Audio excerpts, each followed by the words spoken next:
Jetson scooter. I've got the handlebars off, and there's a possibility right here of where water damage came in because they have this taped.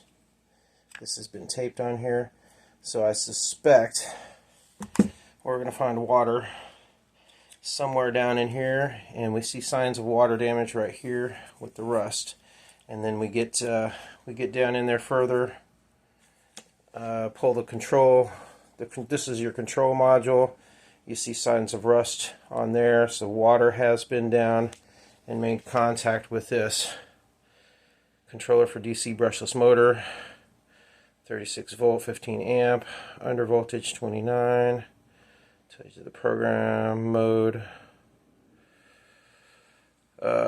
lot number. Okay, so we could possibly try and look up for a replacement for this. I haven't dug down deeper to find out if there's any voltage on the battery or if there's any battery damage. I would have suspected that the battery would have been down in this tube, but apparently it is not, because I don't see that battery. I don't see anything down there. So the battery has got to be up under here, and that's different for this type. Normally they've got the tube. There's a tube battery plus the controller. So I'm digging into this to try and see what's wrong with it.